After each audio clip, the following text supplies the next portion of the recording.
constructive bill. Jacinda Ardern. Thank you, Mr. Speaker. I welcome the opportunity to speak to this bill. I resent being called the party of no, given that we have offered to support this bill to Select Committee in order, with a heavy caveat, in order to allow wider debate and discussion from the public. I would hope then that the Select Committee process for this bill will be more robust than the last one that went to Select Committee with a whopping 9 days for consideration. Right. Mr. Speaker, before I get into the detail of this bill, I want to speak a little bit to its context. Because I think when we're analysing bills such as this, there is one simple lens that we should apply, and that is quite simply, will this bill, will the measures in it be in the best interest of children? And I think when we apply that lens, we see the world quite differently.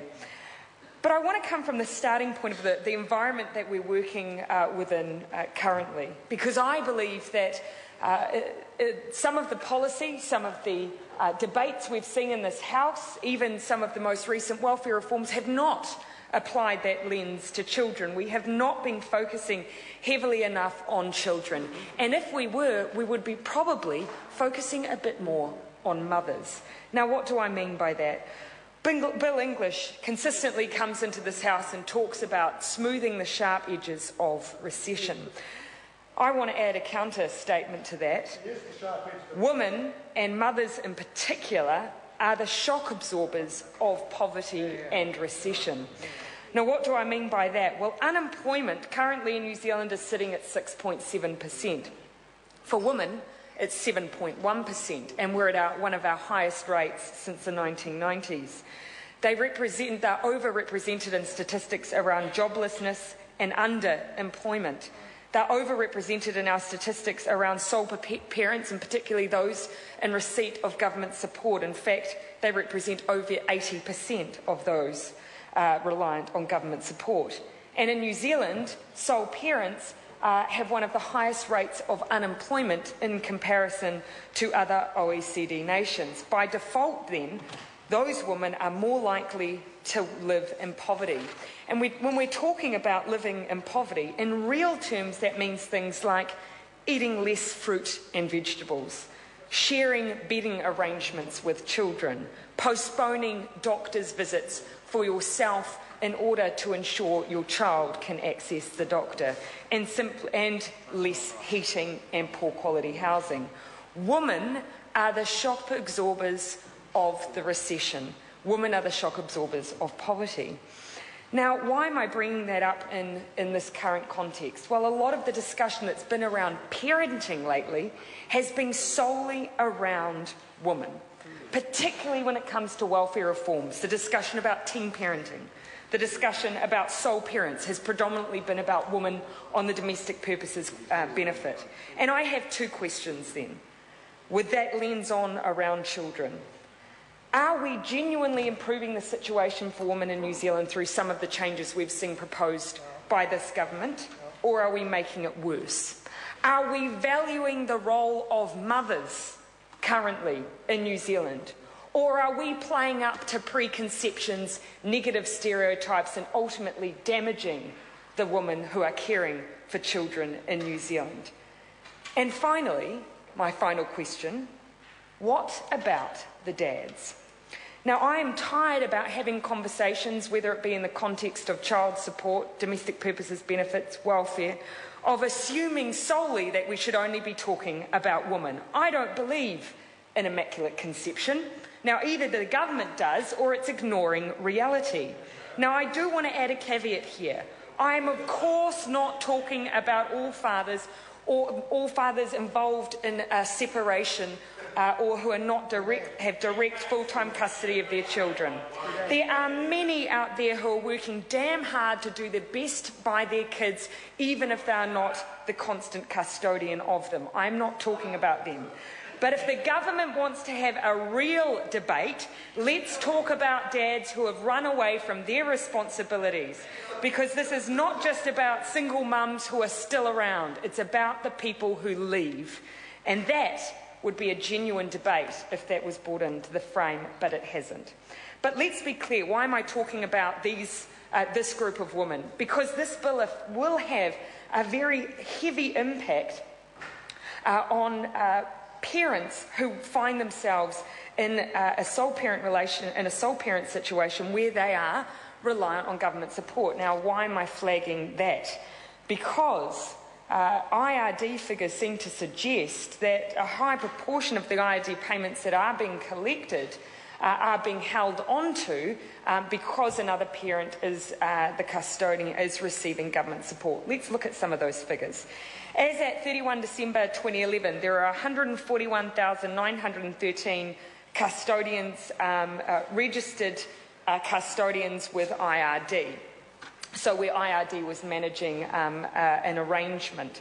Let's be clear, that's not all child support arrangements are registered with IRD, which is what the Minister has talked about. 83,189 of those cases are where payments have been retained by IRD for sole parents or unsupported child payments. So basically we can assume, therefore, that might be the number of particularly women who are in receipt of a domestic purposes benefit, for instance, where IRD is holding on to a child support contribution because they are on some form of government support. By my calculation, that could mean, and this is a very rough calculation, I acknowledge, that could mean up to 30,000 sole parents who aren't receiving any indirect support for the child that they are caring for.